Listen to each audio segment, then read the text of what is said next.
In the sultry heat of a southern summer, heir to the Harrow fortune, Nathaniel meets Amma, an enslaved woman whose quiet dignity and strength awaken something unexpected in his heart. As his arranged marriage to wealthy heiress Elodie Mercier approaches, Nathaniel must choose between the life mapped out for him and a dangerous chance at true love with Amma. Join us for this passionate tale of sacrifice, courage, and the fight for freedom in a world determined to keep them apart. But before we start this story, comment below from where you are watching us. The summer sun beat down on Harrow Plantation as Nathaniel Harrow stood on the porch, watching the workers in the fields. At 27, he had everything a man could want: wealth, land, and a future secured by his father's careful planning. But something was missing, something he couldn't name. "Mr. Nathaniel," called Jenkins, the house butler, "your father wishes to see you in his study." Nathaniel nodded and went inside. The large house was cool compared to the heat outside. Family portraits lined the hallway, generations of Harrows who had built this empire. He straightened his shoulders before knocking on his father's door. "Come in," called the gruff voice of Howard Harrow. Howard sat behind a massive desk, papers spread before him. At 60, he still had the commanding presence that had made him one of the most feared and respected plantation owners in the region. "You wanted to see me, father?" "Yes. The arrangements for your wedding to Miss Mercier are nearly complete. Her father sent a letter confirming they'll arrive 3 weeks before the ceremony." Howard pushed a document toward his son. "These are the final contracts. Everything is in order." Nathaniel looked at the papers but made no move to take them. "And what if I'm not ready to marry?" Howard's eyes narrowed. "Not ready? The arrangements have been in place for 2 years. Elodie Mercier is the perfect match for this family. Beautiful, educated, and her father's sugar plantations will merge perfectly with our cotton business." "I've only met her twice," Nathaniel said. "What does that matter?" "This isn't about love, boy. It's about building a dynasty. Your mother and I barely knew each other when we married, and we did fine." Nathaniel thought about his mother, who had died when he was 12. He remembered how she would sit alone in the garden for hours, her eyes empty. Had she been happy? He would never know. "The Merciers arrive in a month," Howard continued. "I expect you to be a proper host and show Elodie the attention she deserves. Do I make myself clear?" "Yes, father." "Good. Now, Jenkins tells me 2 field hands died last week from fever. I've purchased a replacement. She arrived this morning. C. Arson says she's strong but has an attitude. I want you to make it clear what's expected of her." Nathaniel nodded and left the study. This was his life, following orders, meeting expectations, preparing to marry a woman he barely knew. Sometimes he felt like he was drowning in a life that wasn't his own. The new girl was being shown to the quarters behind the main house when Nathaniel first saw her. She wasn't like the others. She walked with her head high, her back straight. Her simple dress was dusty from travel, but she carried herself like a queen.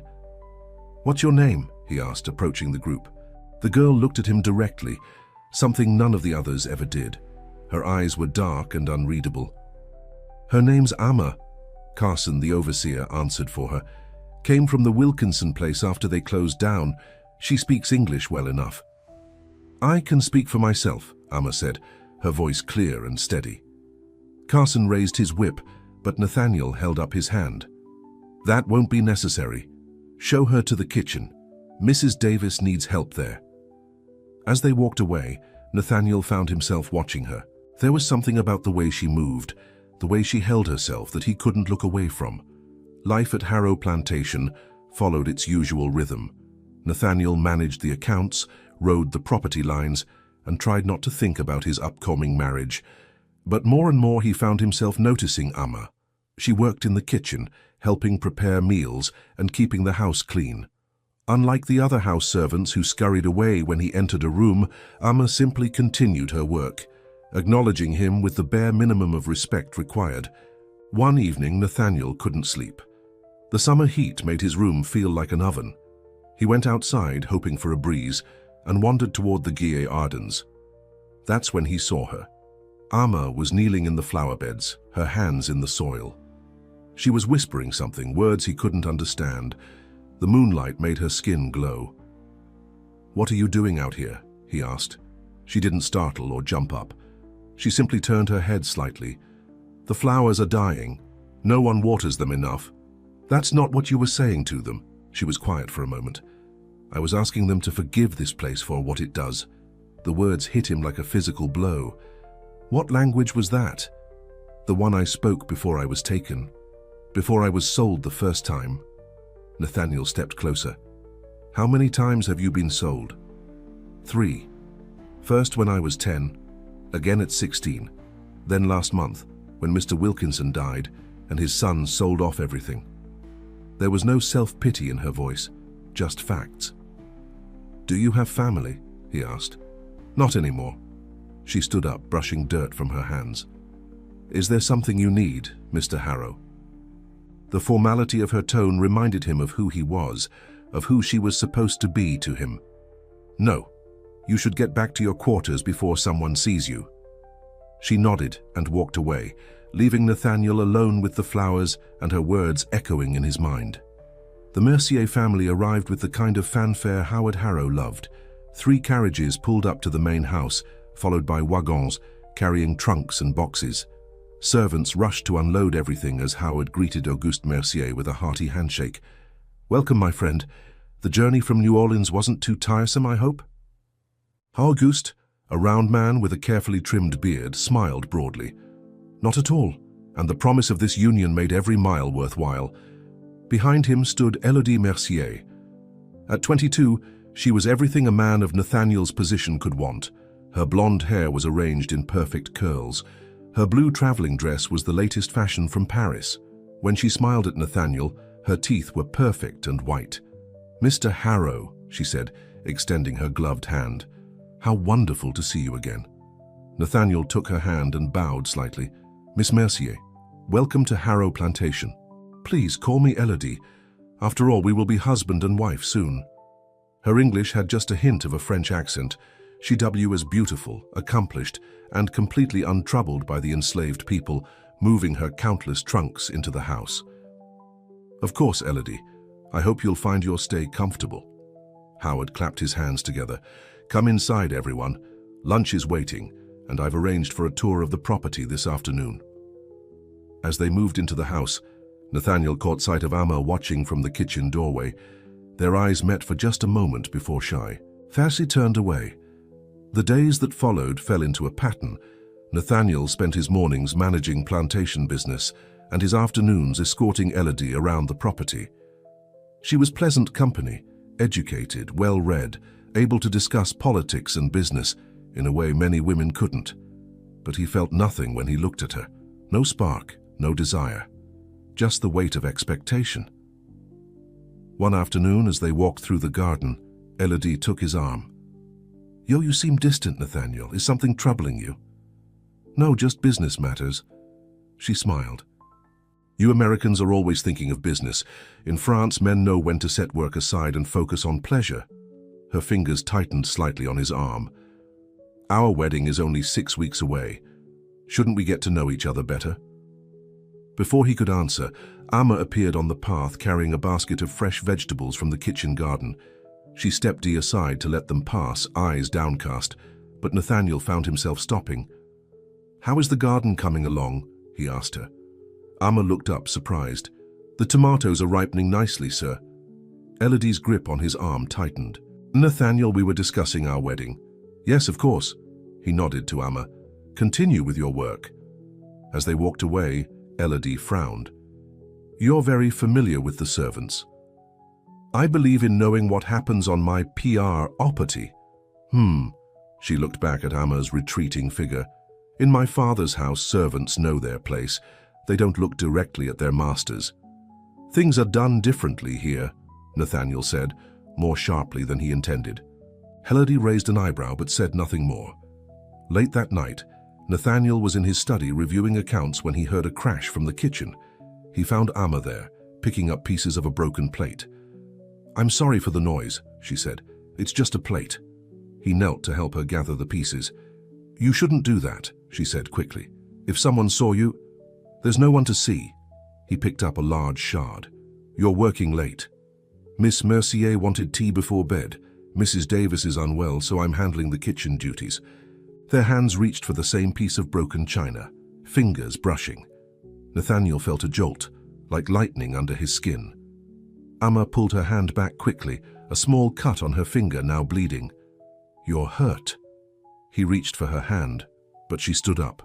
"It's nothing." "Let me see." His voice was gentle but firm.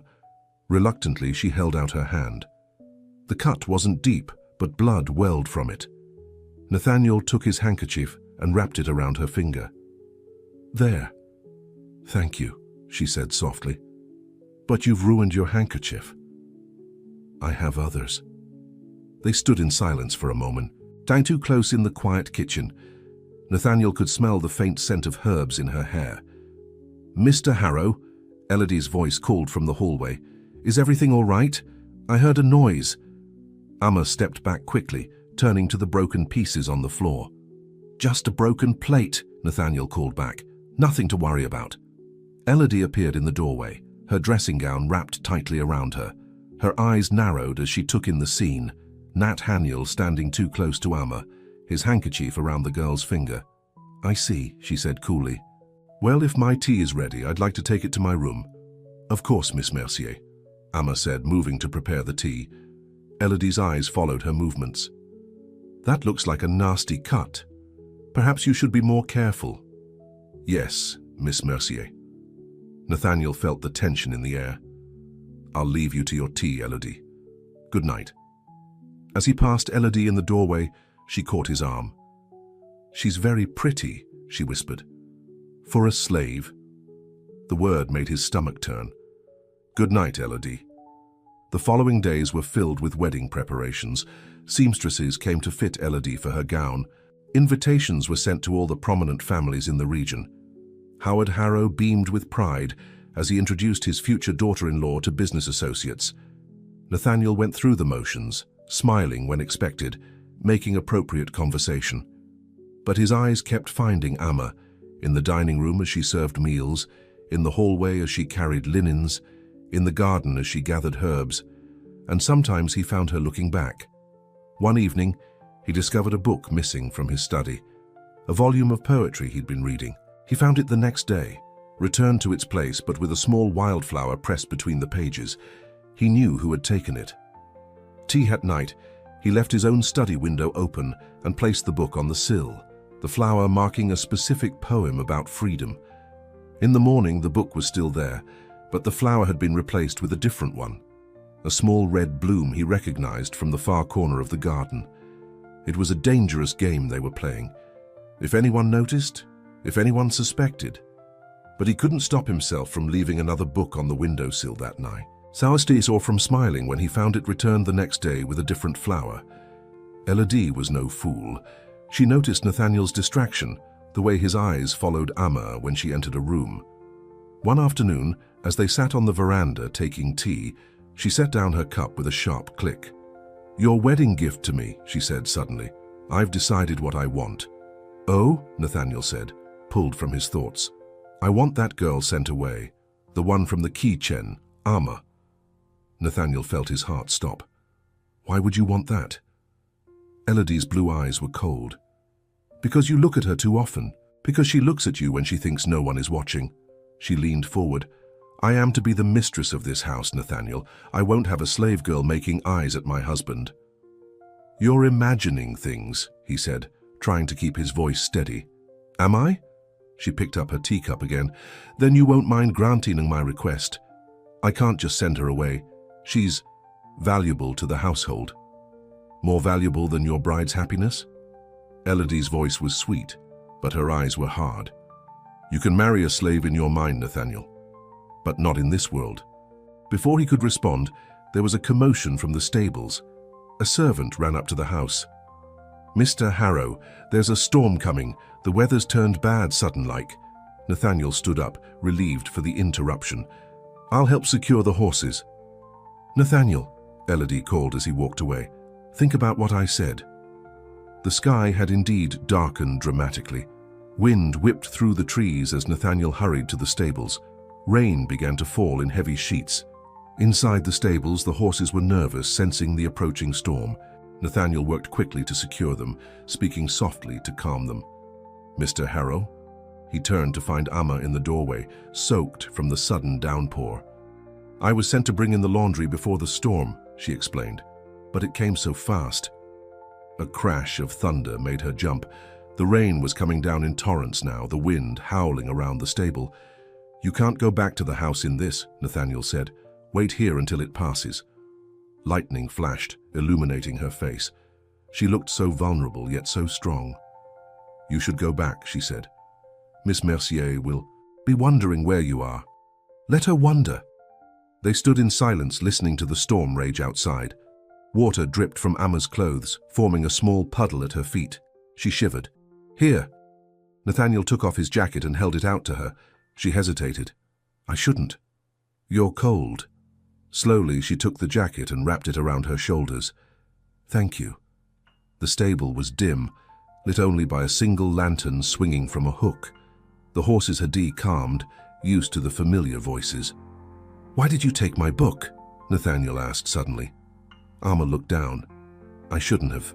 I saw you reading it. I wanted to know what was in it." "You can read. My first mistress taught me before she died and I was sold again." She looked up at him. "I'm sorry. I won't touch your things again." "No, it's not that." He stepped closer. "You can borrow any book you want, just ask me."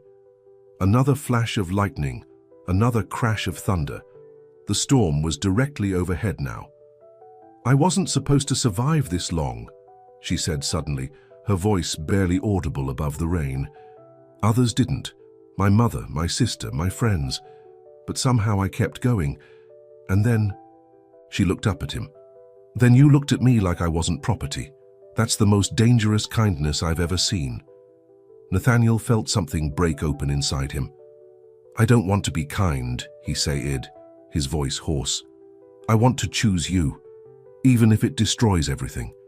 She stepped closer, close enough that he could see the water droplets on her eyelashes. "Then be ready to burn." The lantern light flickered across her face. Nathaniel raised his hand slowly, giving her time to step away. She didn't. His fingers touched her cheek, and she closed her eyes. Outside, the storm raged on, but inside the stable in that moment there was only them. Two people making a choice that could cost them everything. "Nathaniel!" a voice called from outside. "Are you in there?" They jumped apart as the stable door swung open. Howard Harrow stood there, rain dripping from his hat. "What's going on here?" he demanded, eyes moving from Nathaniel to Amma, still wearing his son's jacket. "The storm caught her by surprise," Nathaniel explained quickly. "She was bringing in the laundry." Howard's eyes narrowed. "Get back to the house," he ordered Amma. "Now." She quickly removed the jacket and handed it back to Nathaniel, eyes downcast. "Yes, sir." She hurried out into the rain. Howard watched her go, then turned to his son. "What were you thinking? Alone in here with her?" "It was innocent, father." "Nothing is innocent when it comes to their kind." Howard's voice was hard. "I've seen the way you look at that girl. It stops now. You're marrying Elodie Mercier in 6 weeks. I won't have you jeopardizing everything for some foolish infatuation." "It's not..." "I said it stops now," Howard shouted, "or I'll sell her so far south you'll never see her again. Do I make myself clear?" Nathaniel felt cold, despite the humid air. "Yes, father." "Good." Howard straightened his hat. "The Merciers are important to our future. Don't forget that." As his father walked away, Nathaniel stood alone in the stable, the horses shifting restlessly in their stalls. Outside, the storm continued to rage, but the real storm he knew was just beginning. The days following the storm were tense at Harrow Plantation. Howard kept Nathaniel busy with wedding preparations and business meetings, while Elodie made sure Amma was assigned tasks that kept her far from the main house. "I think we should move the ceremony to the East Garden," Elodie said one morning as she walked with Nat Haniel. "The light there will be perfect for the photographs." "Whatever you prefer," Nathaniel replied, his mind elsewhere. He hadn't seen Amma in 3 days. His father had sent her to work in the laundry house where the heat and steam made it one of the most unpleasant jobs on the plantation. The thought of her there, suffering because of him, made his chest ache. Nathaniel, are you listening to me? Elodie's voice cut through his thoughts. I'm sorry. What were you saying? Elodie sighed. I was discussing the guest list. My father thinks we should invite Governor Williams. His support could be valuable for your future political ambitions. I don't have political ambitions. Well, you should. She adjusted her parasol. A man of your position should aim higher than just managing a plantation. As they rounded the corner of the house, Nathaniel spotted Amma carrying a heavy basket of wet linens from the laundry house to the drying yard. Her dress was damp with sweat, her hair tied back with a simple cloth. Even from a distance, he could see how tired she looked. Without thinking, he stepped forward. Let me help with that. Elodie grabbed his arm. Nathaniel, what are you doing? He stopped, realizing his mistake. Amma had looked up, her eyes meeting his for just a moment before quickly looking away. I'm concerned about the laundry, he said, trying to recover. Those linens are expensive. That's what she's for, Elodie said dismissively. Honestly, Nathaniel, sometimes you act as if you've never owned slaves before. The word made his skin crawl. We should go inside. It's getting warm. As he led Elodie toward the house, he glanced back. Amma was still watching them, the heavy basket in her arms. Something in her eyes made his heart race, a mixture of sadness and determination that spoke volumes. That night, Nathaniel couldn't sleep. The conversation with Elodie kept playing in his mind. That's what she's for. As if Amma were a thing, not a person. Is that how he had thought before? Had he been so blind? He got up and went to his window, looking out at the moonlit grounds.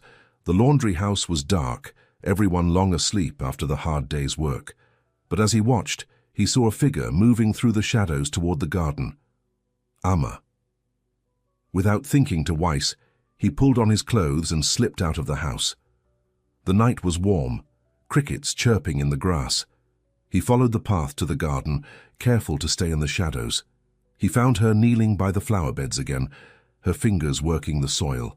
You shouldn't be out here, he said softly. She didn't turn around. Neither should you. My father put you in the laundry because of me. I'm sorry. Don't be. She stood up, wiping her hands on her skirt. I've survived worse. In the moonlight, her eyes were like dark pools. Nathaniel took a step closer. I can't stop thinking about you, he admitted.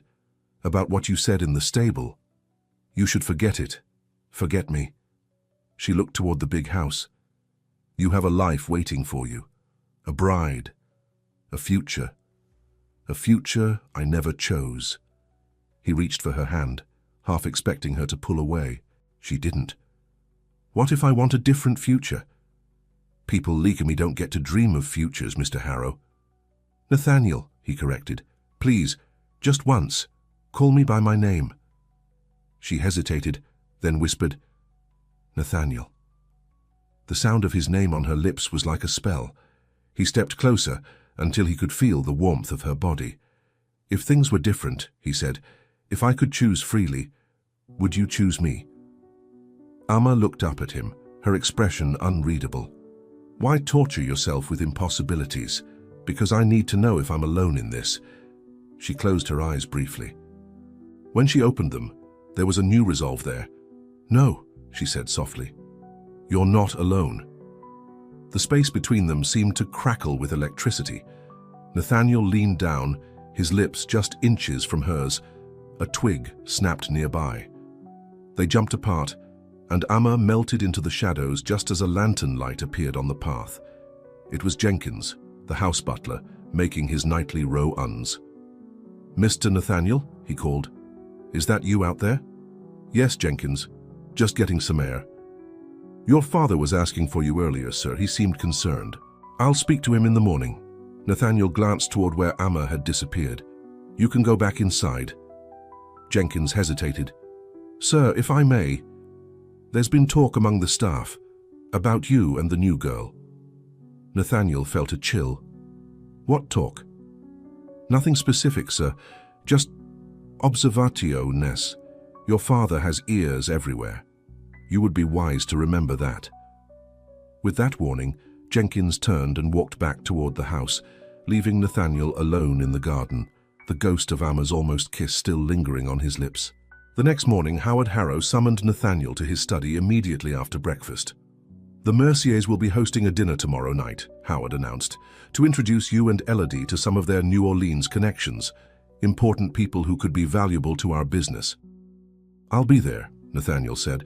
Howard studied his son's face. "You look tired. Not sleeping well? The heat makes it difficult." Howard leaned back in his chair. "Jenkins tells me you were wandering the grounds last night." Nathaniel kept his expression neutral. "I couldn't sleep. I went for a walk. Alone, of course." Howard drummed his fingers on the desk. "Son, I know you're having second thoughts about this marriage. It's natural. But the Mercier connection is too valuable to jeopardize over pre-wedding jitters." "Is that all it is to you? A business connection? What else should it be? Love?" Howard scoffed. "Love is a luxury we can't afford, not when the future of this family is at stake. And what about my happiness? Doesn't that matter?" Howard's expression softened slightly. "You'll learn to be happy with Elo. Di. She's beautiful, educated, and comes from good blood. Any man would be proud to call her wife. And if I can't love her? Then you'll be like most men of our station, content with what you have and discreet about what you want." Howard's eyes hardened. "But I warn you, Nathaniel, if you're thinking about that girl, put it out of your mind. Nothing but ruin lies down that path." Nathaniel felt anger rising in his chest. "You don't know what you're talking about." "Don't I?" Howard stood up, his voice rising. "You think you're the first man to be tempted, to think himself in love with a pretty slave. It's a fantasy, boy, one that would destroy everything we've built." "Maybe some things should be destroyed," Nathaniel said quietly. The study went silent. Howard stared at his son, as if seeing him for the first time. "I've indulged your soft heart for too long," he said finally. "After you're married, I'm sending you and Elodie to Europe for a year. Some distance will clear your head." "You can't do that." "I can, and I will." Howard sat back down. "Now, I expect you to be on your best behavior at the Merciers' dinner tomorrow. No more of this foolishness."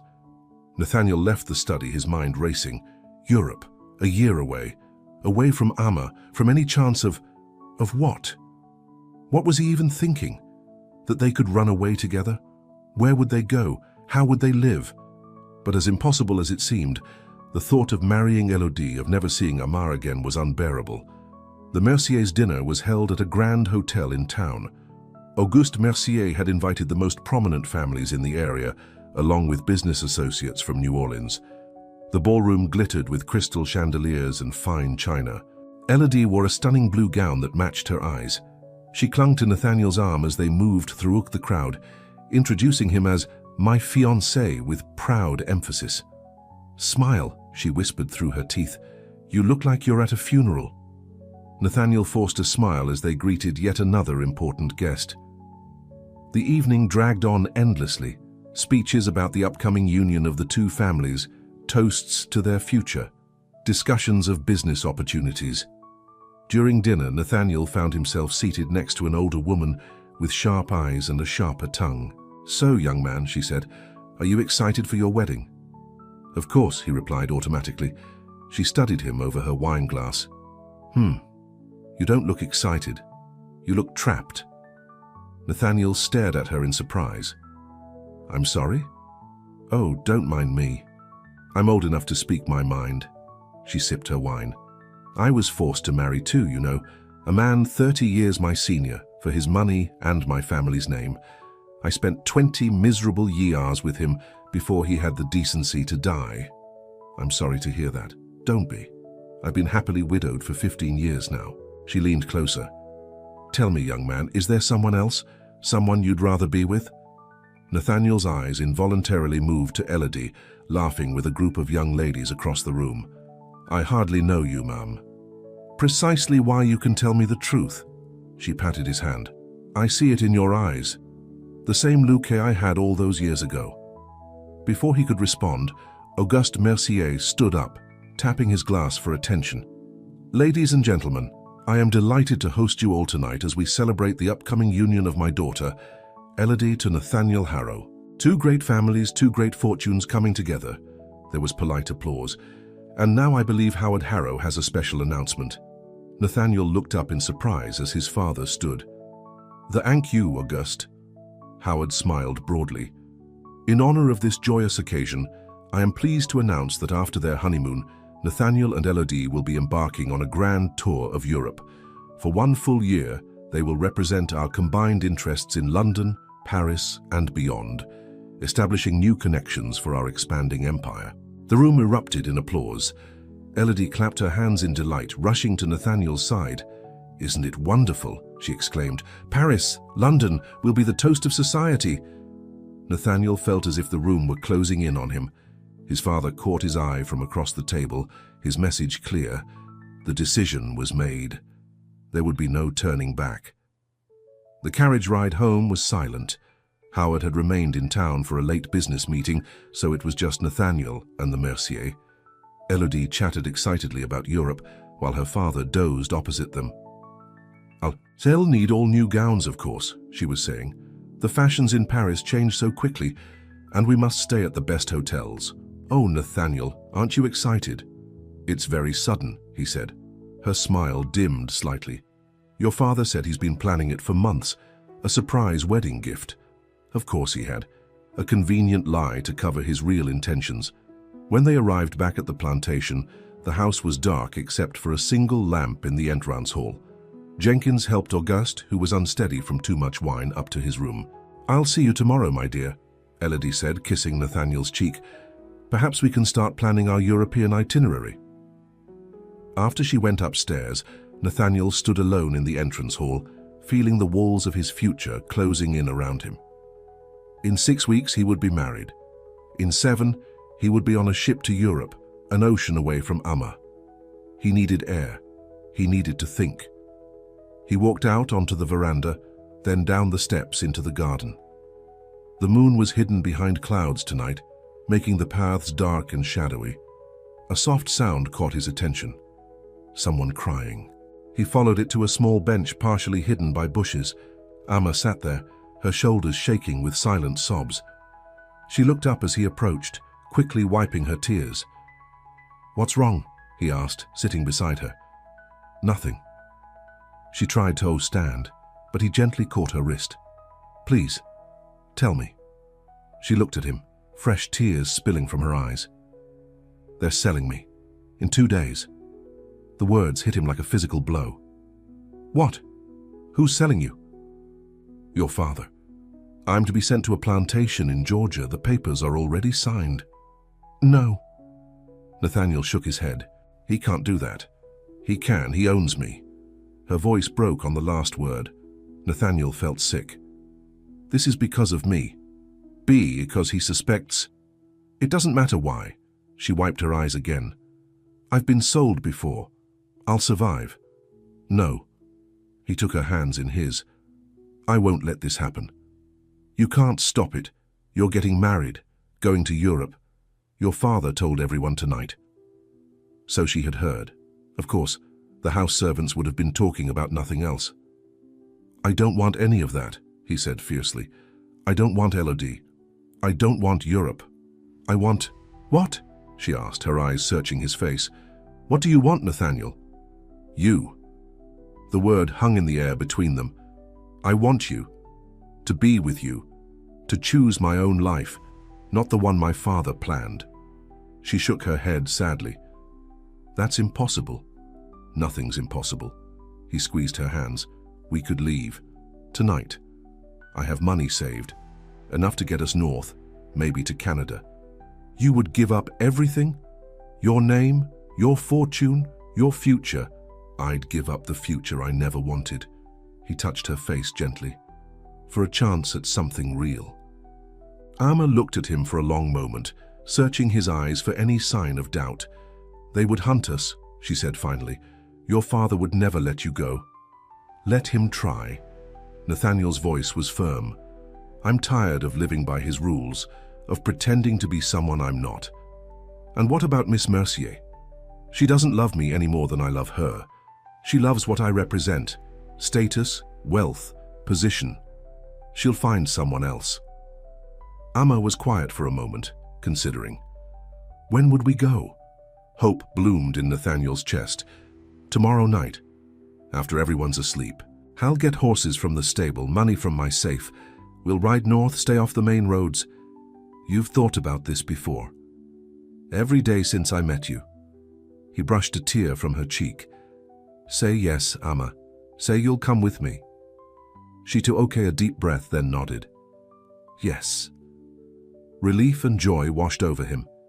He pulled her close, finally letting himself do what he'd wanted to do for weeks. He kissed her.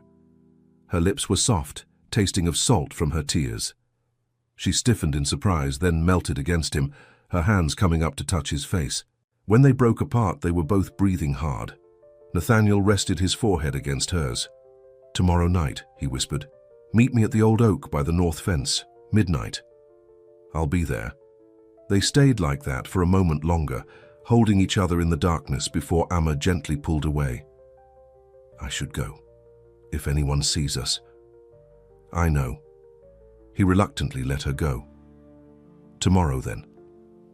She nodded and disappeared into the shadows, leaving Nathaniel alone with his racing heart, and the knowledge that in 24 hours, everything would change. The next day passed in a blur of anticipation and fear. Nathaniel went through the motions of his normal routine: breakfast with the Mercier, a ride around the property with Auguste, afternoon tea with Elodie. All the while, his mind was on the night to come. He casually checked his private safe, confirming the money he'd set aside over the years was still there. He studied maps in his study, planning their route north. He made a mental list of supplies they would need. He didn't see Amma all day. Hitch was probably for the best. Any interaction might have raised suspicions. Still, he found himself looking for her, needing the reassurance of seeing her face one more time before tonight.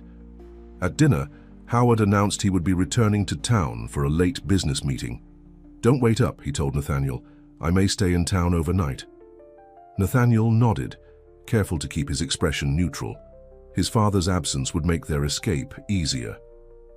Elodie chatted throughout dinner about their European tour, oblivious to Nathaniel's distraction. "I was thinking we should start in London," she was saying. "The season will be just beginning and we can be presented at court." "Whatever you prefer," he replied automatically. She frowned. "Nathaniel, you've been saying that all day. Don't you have any opinions of your own?" "I'm sorry, I'm just tired." "Well, try to be more engaging. People will think you're not excited about our marriage." If only she knew. After dinner, Nathaniel excused himself to his study, claiming he had business matters to attend to. Once alone, he packed a small bag with essentials: clothing, the money from his safe, the maps he'd studied. He hid it under his bed, ready to grab when the time came. The house gradually quieted as the night deepened. Nathaniel lay fully dressed on his bed, watching the clock. 11:30. Almost time. At 11:45 he got up and took his bag. He checked the hallway. Empty. Everyone was asleep. He crept down the back stairs, avoiding the ones that creaked, and slipped out a side door. The night was clear, stars shining brightly overhead. Nathaniel moved quickly to the stables, where he saddled 2 horses, his own and a sturdy mare rarely used for riding. He tied his bag to the saddle and led both horses quietly away from the house toward the old oak tree where Amma would be waiting. His heart pounded with each step. They were really doing this. By morning, they would be miles away, heading north toward a new life, a life he had chosen.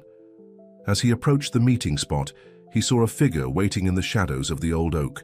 Relief washed over him. "Amma," he called softly, but as he drew closer, the figure stepped into the moonlight and his blood ran cold.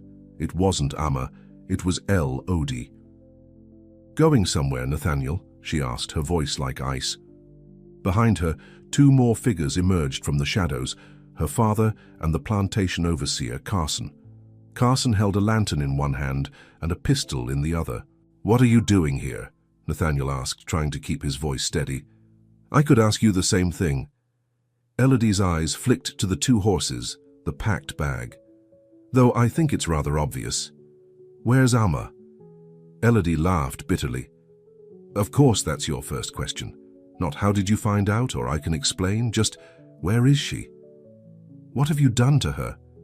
Nothing, yet. Elodie stepped closer. Did you really think I wouldn't notice? The way you looked at her, the way you barely tolerated my touch. I'm not a fool, Nathaniel. How did you know we'd be here? I had you followed, she gestured to Carson. He's been watching you for days. He saw your little meeting in the garden last night, heard everything. Nathaniel's mind raced. If they knew about the plan, where was Amma? Had they hurt her? Locked her up somewhere? Where is she? He demanded again. Safe, Auguste Mercier said, speaking for the first time. And she'll remain that way, as long as you come to your senses. What do you want? Elodie stepped forward, her blue eyes cold in the moonlight. I want what was promised to me. A wedding. A husband. The Harrow name and fortune. She reached out to touch his face, and he flinched away. You can have your little slave girl, Nathaniel. Many men in your position do. But discreetly, after we're married. The suggestion made him sick. No, I won't marry you. Then she'll be sold, tomorrow morning, to the Richardson plantation in Mississippi. Elodie's voice was matter-of-fact. I hear they have a special fondness for pretty girls there. Most don't last a year. Fear gripped Nathaniel's heart. He knew of the Richardson plantation by reputation, one of the cruelest in the South. Slaves were worked to death there, and the women. He couldn't bear to think about what would happen to Amma in such a place. You wouldn't, he whispered. I would. Elodie's face was hard. Your choice, Nathaniel. Marry me as planned, and she stays here, safe. Or refuse and condemn her to a fate worse than death. Nathaniel felt trapped, cornered like an animal. I want to see her, to know she's all right. In the morning, Auguste said, after you've given us your decision. And if I agree, what then?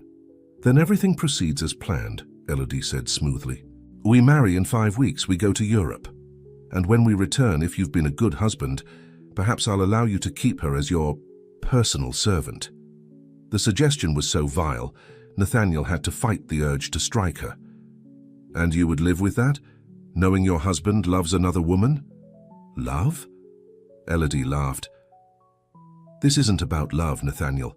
It's about position, wealth, status, things that matter in our world. She stepped closer. I don't need your love.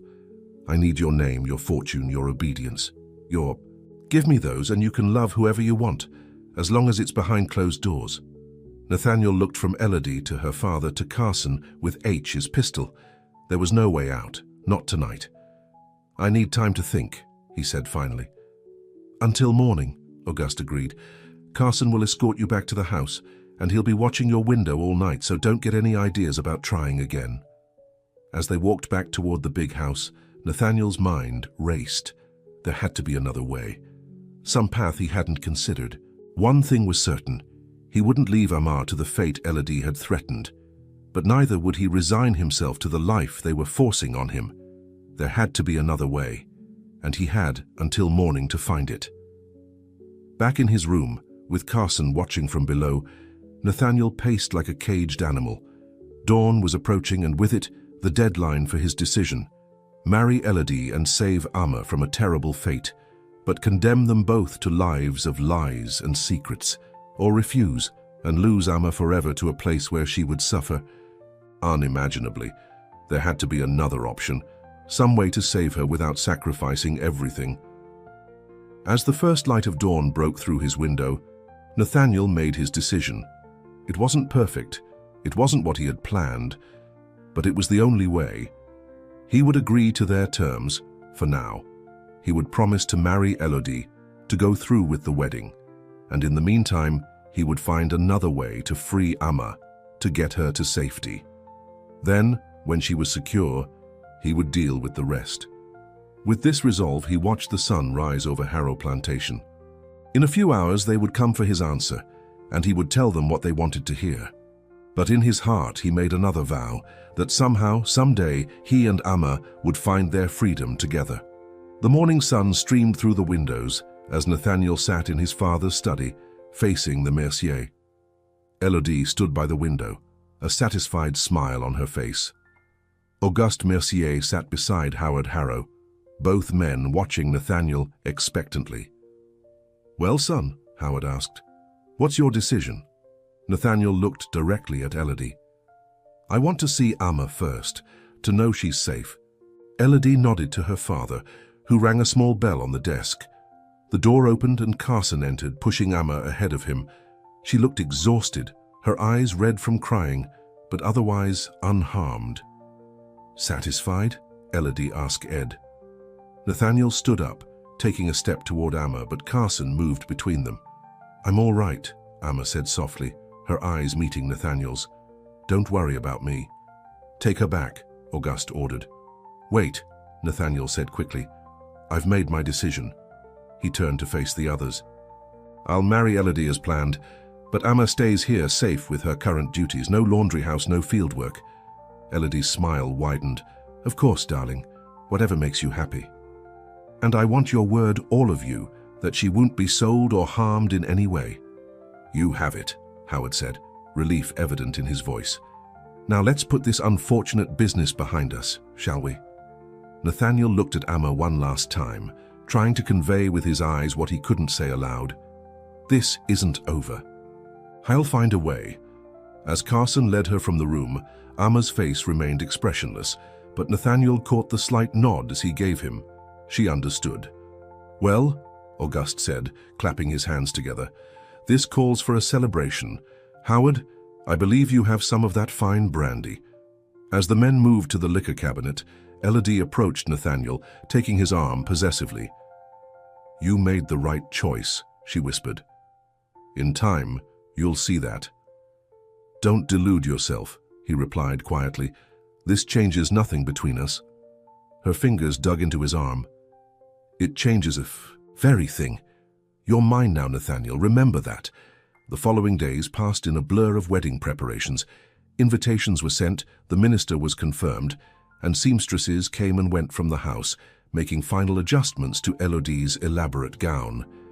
Nathaniel went through the motions, nodding and agreeing when expected, but his mind was elsewhere.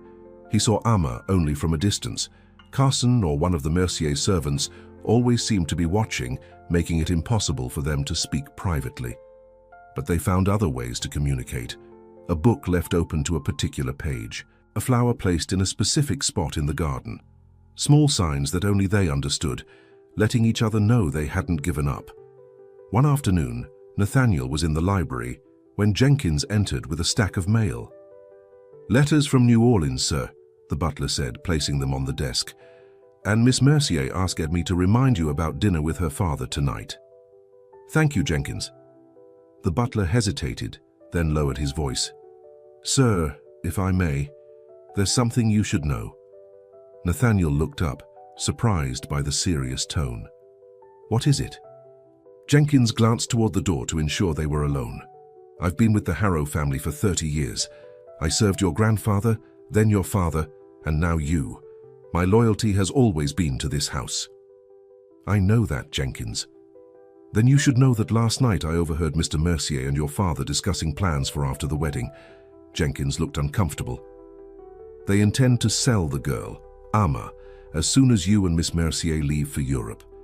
They've already arranged it with a buyer from Alabama." Nathaniel felt as if the floor had dropped out from under him. "They promised she would stay here. They gave their word." "Words mean little weight in money is involved, sir." Jenkins straightened his jacket. "I thought you should know." After the butler left, Nathaniel sat in stunned silence. They had lied to him. Of course they had. Once he was married, once he was on a ship bound for Europe, they would do whatever they wanted with Amma, and he would be powerless to stop it. He couldn't wait any longer. He needed to act now, before it was too late. That night, after dinner with the Merciers, Nathaniel claimed a headache and retired early to his room. Once alone, he pulled out paper and pen and began to write.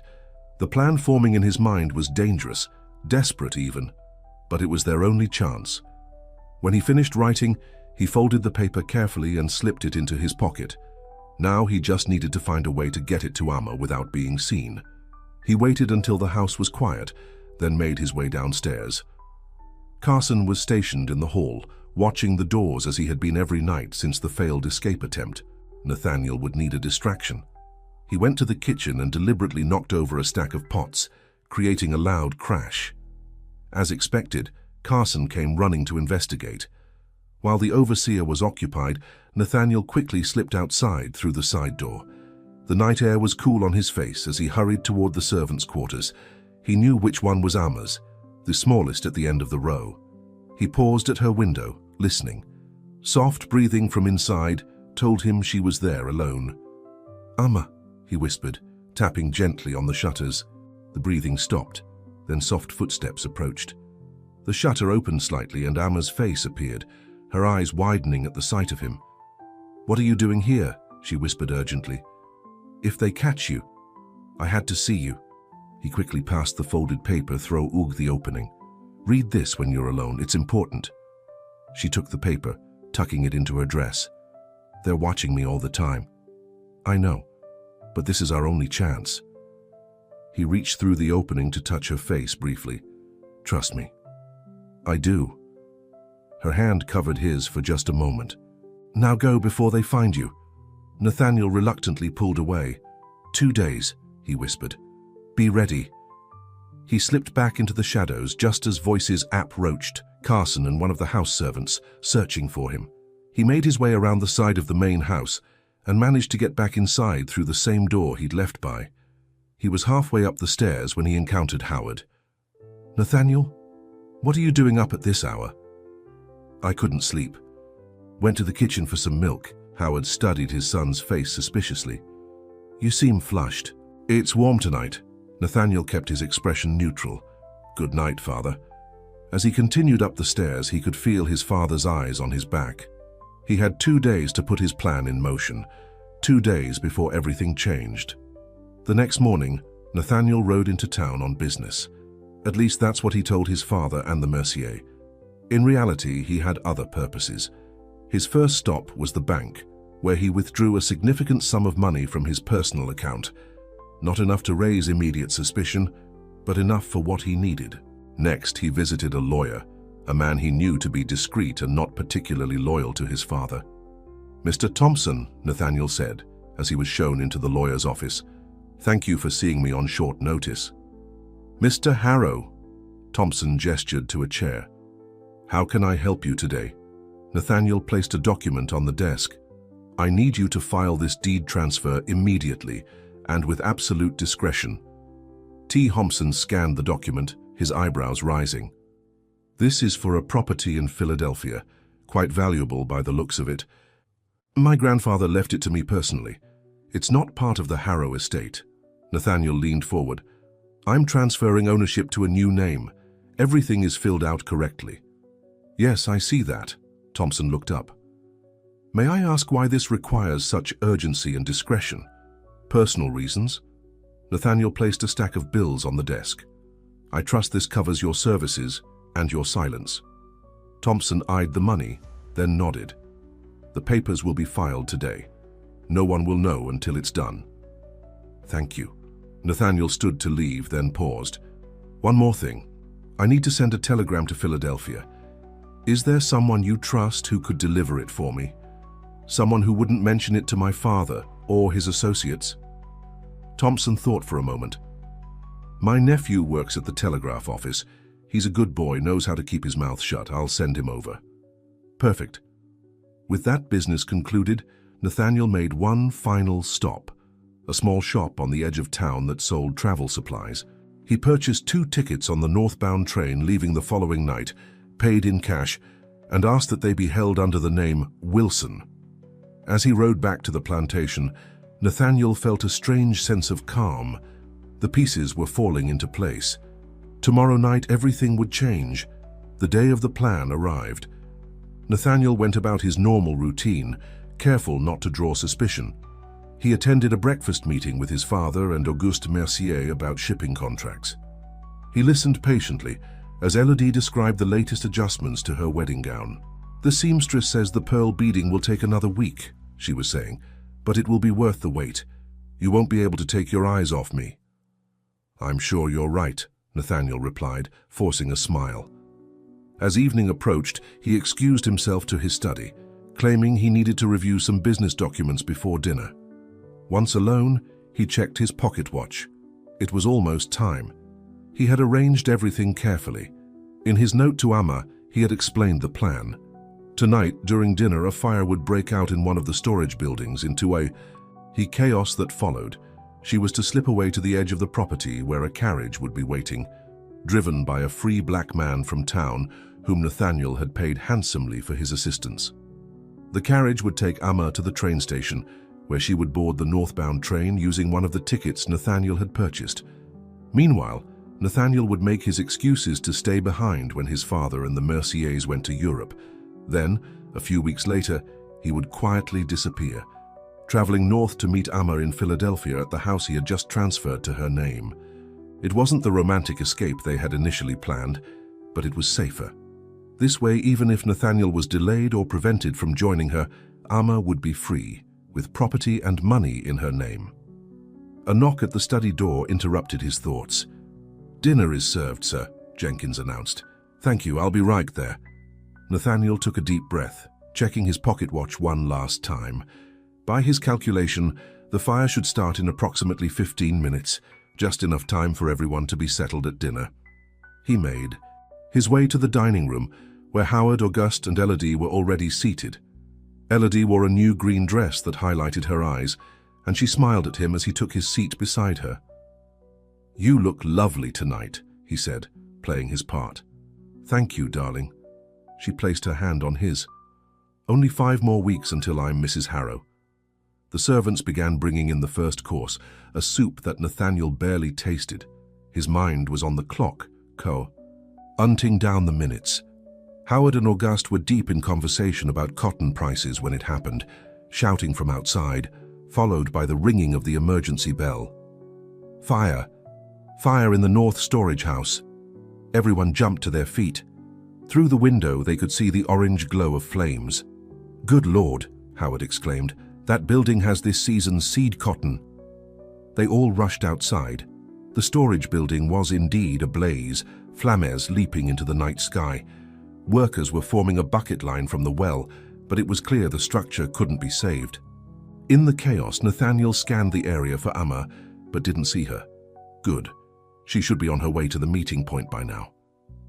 "Nathaniel," Howard shouted, "take charge of the bucket line. I'll get more men from the quarters." "Yes, Father." For the next hour, Nathaniel directed the firefighting efforts, making sure to be visible and active. The building was lost, but they managed to prevent the fire from spreading to nearby structures. As the flames died down, leaving only smoldering ruins, Howard approached his son, his face black with soot. "How did this happen?" he demanded. "I don't know," Nathaniel replied truthfully. He had paid one of the stable boys to start the fire, but hadn't asked for details on how it would be done. "A lantern knocked over, perhaps?" Howard shook his head in disgust. "Carelessness, pure carelessness. The loss will set us back thousands." "At least no one was hurt." Auguste Mercier joined them, wiping his brow with a handkerchief. Quite an excitement for the evening. Elodie was quite distressed. She's gone back to the house with Jenkins. "I should check on her," Nathaniel said, seeing his opportunity to slip away. "Yes, do that," Howard agreed. "I'll oversee the cleanup here." Nathaniel hurried back to the main house, but instead of going inside, he circled around to the stables. He had hidden a bag there earlier with money and a few essential items. Grabbing it, he made his way toward the north fence where the carriage should have picked up Amma. The spot was deserted. Nathaniel's heart raced. Had she made it? Had the carriage come as planned, or had something gone wrong? He was about to head for the road to town when he heard footsteps behind him. "Looking for someone?" He turned to find Carson standing there, lantern in hand, a smug smile on his face. Behind him stood 2 more men, plantation hands loyal to Howard. "Where is she?" Nathaniel demanded. "If you mean that girl, she ain't going nowhere." Carson's smile widened. "Found her trying to sneak off during the fire. She's locked up safe and sound." Nathaniel felt the blood drain from his face. If you've hurt her, ain't touched her yet. Carson stepped closer. Your daddy wants to see you. Now. Surrounded by the three men, Nathaniel had no choice but to follow them back to the house. His mind raced, trying to find another way, another plan. But as they approached the main house and he saw his father waiting on the porch, his face like thunder, Nathaniel knew the game was up. Howard Harrow's study was deadly quiet. Nathaniel stood before his father's desk, while the Merciers sat to one side. In the corner, Carson stood guard by the door. A fire, Howard said, his voice dangerously soft. A convenient distraction while your slave girl tried to escape. He slammed his fist on the desk. Do you take me for a fool, boy? Where is she? Nathaniel demanded. Locked in the old tobacco shed. Don't worry, she's unharmed. For now. Elodie stood up, her face pale with anger. I knew you couldn't be trusted. Even after our agreement, you were still P-lotting with her. What agreement? Howard looked between them, confused. Elodie laughed bitterly. Oh, he didn't tell you. Your son tried to run away with her 3 nights ago. We caught them and made a deal. He would marry me as planned, and in return the girl would stay here, safe. Howard's face darkened as he turned to his son. Is this true? Nathaniel met his father's gaze steadily. Yes. My God. Howard shook his head in disgust. Have you lost your mind? Throwing away everything, your name, your future, for a slave girl? Her name is Amma, Nathaniel said firmly. And yes, I would give up everything for her. Auguste Mercier cleared his throat. Howard, clearly the situation has become untenable. Perhaps we should reconsider the merger of our families. No, Howard said quickly. This is a temporary madness, nothing more. He turned back to Nathaniel. You will go through with this wedding. You will honor your commitment to Miss Mercier, and to ensure your cooperation, the girl will remain locked up until after the ceremony. And then? Nathaniel asked, already knowing the answer. Then she will be sold, far away, where you will never find her. I won't let that happen. Howard laughed harshly. You have no choice, boy, none at all. He turned to Carson. Double the guard on the tobacco shed. No one in or out without my express permission. Yes, sir. Now, Howard continued, we have a wedding to prepare for. 5 weeks and this unfortunate business will be behind us. Elodie approached Nathaniel, her eyes cold. You will learn to love me, Nathaniel, or at least to pretend convincingly. She touched his face and he flinched away. And if you try anything like this again, your precious Amma will suffer for it. Understood? Nathaniel said nothing, his mind already working on another plan. He had failed tonight, but he wouldn't give up. Somehow, he would find a way to free Amma and himself from this prison of expectations and cruelty. The days that followed were the darkest of Nathaniel's life.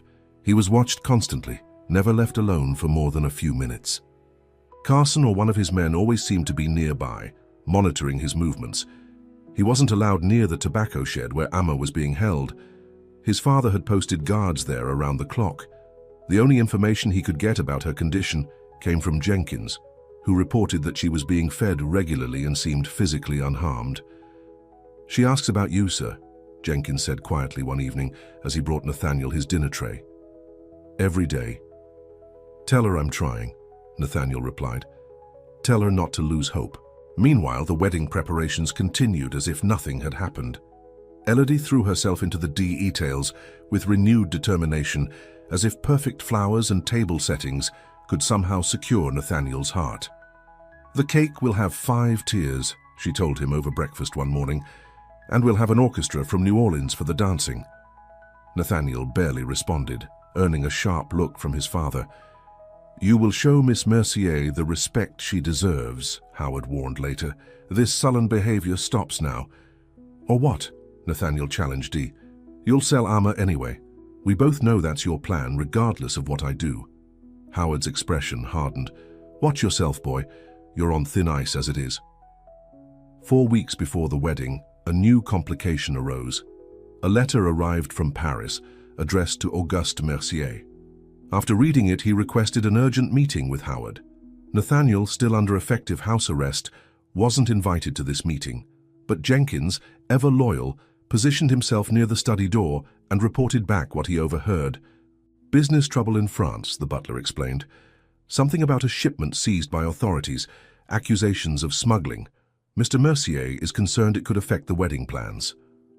This was the first piece of potentially useful information Nathaniel had heard in days. If the Mercier were having financial difficulties, it might change the dynamics of the situation. Sure enough, the next day, Howard called Nathaniel to his study. Auguste Mercier was there as well, looking worried. "There's been a change of plans," Howard announced. "The wedding will be moved up. 2 weeks from today rather than 4. "Why the rush?" Nathaniel asked, though he suspected the answer. "Auguste needs to return to France sooner than expected. Business matters." Howard waved a hand dismissively. "The arrangements will be simpler than originally planned, but still befitting the occasion." Nathaniel looked at Auguste, noting the man's strained expression. "Business troubles, Mr. Mercier?" Auguste's face tightened. "Nothing that need concern you." "On the contrary, if I'm joining my future to your family, shouldn't I know the state of your affairs?" "Enough," Howard snapped. "The decision is made. 2 weeks from now you will marry Elodie. The day after you will all depart for New Orleans, then on to Paris. On D of discussion." 2 weeks. The timeline had been cut in half. Whatever plan Nathaniel might have been forming, he now had much less time to execute it. That night, unable to sleep, he stood at his window, looking out at the grounds. The tobacco shed was visible in the distance, a single lantern marking where a guard kept watch. Somewhere inside was Amma, waiting, hoping, perhaps praying for deliverance. "I won't fail you again," he whispered to the night. The following days brought increased activity to Harrow Plantation. Invitations were hastily reissued with the new date. Suppliers were paid extra to accommodate the change. Through it all, Nathaniel watched and waited, looking for any opportunity. His chance came 10 days before the wedding. Auguste Mercier received another letter from France, this one causing obvious distress. After reading it, he immediately requested the use of Howard's carriage to go into town. "Urgent business at the bank," he explained hurriedly. "Elodie will accompany me." Howard, concerned about his future business partner's obvious distress, decided to go with them. For the first time in weeks, Nathaniel would be left at the house with only the regular staff and Carson to watch him. As the carriage pulled away, Nathaniel felt a spark of hope. This might be his only opportunity. He went to his study, where Carson stood guard in the farm. The hallway outside the open door. Taking a seat at his desk, Nathaniel pulled out some business ledgers and began reviewing them, appearing absorbed in his work. After about an hour, he called out, "Carson, would you ask Jenkins to bring some coffee? This is going to be a long afternoon." Carson grunted in acknowledgement and left his post momentarily to find the butler. It was all the opening Nathaniel needed. He quickly moved to the fireplace, where a loose brick concealed a small key, the spare key to his father's gun cabinet. He had just slipped it into his pocket when Carson returned. "Jenkins is bringing the coffee," the overseer reported, resuming his position in the hallway. "Thank you." Nathaniel returned to the ledgers, but his mind was racing ahead to the next steps of his hastily formed plan. When Jenkins arrived with the coffee, Nathaniel made his move. "Carson," he said casually, "Father asked me to review the inventory of the North Fields before he returns. Would you accompany me? I know he values your expertise." The flattery worked. Carson, always eager to prove his importance, nodded. "Of course, Mr. Nathaniel. Jenkins, please have my horse saddled. We'll leave in 15 minutes. As the butler left to carry out the order, Nathaniel quickly excused himself to change into riding clothes. Instead, he went directly to his father's bedroom, where the gun cabinet stood in one corner. With trembling fingers, he unlocked it and removed a small pistol, loading it and tucking it into his jacket. 15 minutes later, he and Carson were riding toward the North Fields. Nathaniel deliberately took a route that would pass near the tobacco shed where Amma was being held. As they approached, Nathaniel pointed to a distant field. "Is that smoke over there?" Carson squinted in the direction he was pointing. "I don't see anything." "Look closer, by the tree line." As Carson turned his head away, Nathaniel made his move. He drew the pistol and brought the handle down hard on the back of Carson's head. The overseer slumped forward, unconscious but not seriously injured, and fell from his horse. Nathaniel quickly dismounted, and dragged Carson's body into the tall grass out of sight from the main house. Then he approached the tobacco shed cautiously. 2 guard. Sam stood outside, field hands loyal to his father. They straightened as they saw him approach. "Mr. Nathaniel," one said nervously, "you ain't supposed to be here." "My father sent me to check on the prisoner," Nathaniel lied smoothly. "Carson is right behind me." The men exchanged uncertain glances. "We was told not to let anyone in without Mr. Howard himself." Nathaniel pulled out the pistol. "I'm not asking." The men raised their hands, eyes wide. "Now, Mr. Nathaniel, don't do nothing you'll regret. Step aside." They hesitated, then slowly moved away from the door. Nathaniel kept the pistol trained on them as he backed toward the shed. "If you raise the alarm, I'll tell my father you left your posts willingly," he warned. "Your choice." Reaching behind him, he unlatched the door and pushed it open, then quickly slipped inside, locking it behind him. The shed was dim, light filtering through small gaps in the wooden walls. As his eyes adjusted, he saw her, Amma, sitting on a makeshift bed of blankets in the corner. "Nathaniel?" she whispered, as if afraid to believe it was really him. "It's me." He rushed to her side, taking her hands in his. "Are you hurt?" "No." Her eyes searched his face. "How did you get in here?" "The guards." "Don't worry about them." He helped her to her feet. "We don't have much time. My father and the Merciers are in town, but the Y could return any moment. What's the plan?" "We leave, now. Together." He gripped her shoulders gently. "No more complicated schemes. We ride for the train station immediately. Take the first train north. I have money, enough to get us to safety." She looked uncertain. "They'll hunt us. Your father, the Merciers, they won't let you go so easily." "Let them try." He touched her face gently. "I failed you once. I won't fail again." Determination filled her eyes. "Then let's go." Nathaniel checked through a crack in the door. The guards were still there, nervously watching the shed. "We'll have to deal with them first," he said, gripping the pistol. "Stay behind me."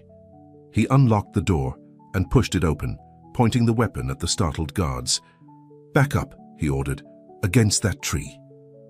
They complied, hands raised. Nathaniel kept the pistol trained on them as Amma slipped out of the shed. "Tie them UP," he told her, nodding toward some rope hanging on the shed wall. With quick, efficient movements, Amma bound the men to the tree, gagging them with strips torn from one of their shirts. "They're horses," Nathaniel said, pointing to where 2 mounts were tethered nearby. They mounted quickly, Nathaniel tucking the pistol back into his jacket. "If we ride hard, we can make the afternoon train," he said. "Ready?" Amma nodded, her face set with determination. "Ready." They set off at a gallop, heading for the road that would take them to town and the train station beyond. For the first time in weeks, Nathaniel felt hope rising in his chest. They were together. They were free. And this time, he wouldn't let anything stop them. As they rode, Amma called out to him over the pounding of hooves. "What about your wedding? Your father? The Merciers?" "Let them have their wedding without a groom," he shouted back. "I've made my choice." They were nearly to the main road when Nathaniel heard the sound he'd been dreading, hoofbeats behind them and shouts. "Faster," he urged, spurring his horse on. Amma matched his pace, bent low over her horse's neck. They burst onto the main road, turning north toward town. Behind them, the shouts grew louder. Nathaniel risked a glance back and felt his heart sink. At least 4 riders were in pursuit, and at their head was a figure he recognized all too well, his father. Howard must have returned from town earlier than expected, discovered Carson and the tied-up guards, and immediately given chase. "Don't look back," Nathaniel called to Amma. "Just ride."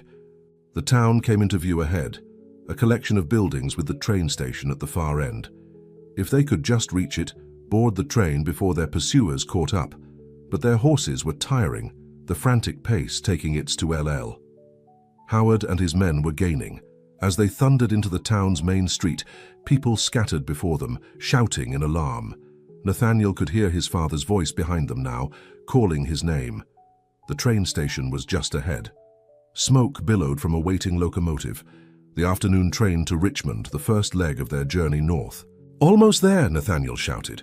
They pulled up at the station platform, leaping from their exhausted horses.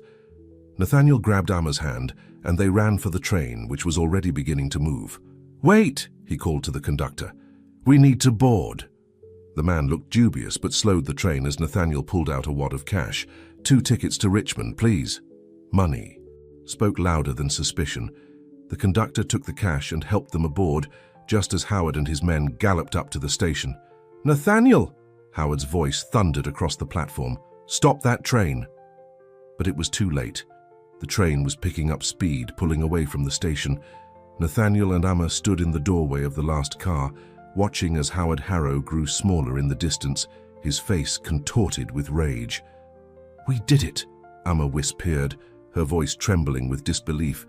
"We actually did it." Nathaniel put his arm around her, drawing her close. "Yes, we did."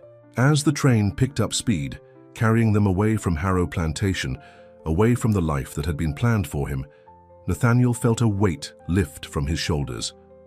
For the first time in his life, he had made his own choice, and whatever came next, they would face it together. Back at the station, Howard Harrow was Bess ID himself with fury. "Telegram the next station," he ordered one of his men. "Have them stop the train. Arrest my son and that girl." "On what charge, sir?" the man asked nervously. Howard's face darkened. "Theft. She's my property, and he's stolen her. But, sir, your son is a white man. They won't arrest him for traveling with a Negro woman." "Then say she stole from me. Say anything. Just stop them." But Howard knew, even as he raged, that it might be too late. The train was heading north, where laws and attitudes were different. If they crossed into free territory before he could catch them, he turned to another of his men. "Ride back to the plantation. Tell Jenkins to prepare my luggage and inform the Merciers what has happened." The man nodded and galloped off. Howard Harrow had never been so humiliated in his life. Nathaniel looked out the window at the passing landscape. "I'll find work. I have some money saved, enough to get us started. I know about cotton, about business. I can make my own way." "Without your name? Your fortune?" "None of that matters." He turned back to her.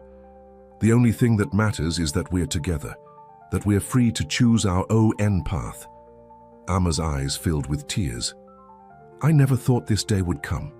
To be free, truly free." "It won't be easy," Nathaniel warned.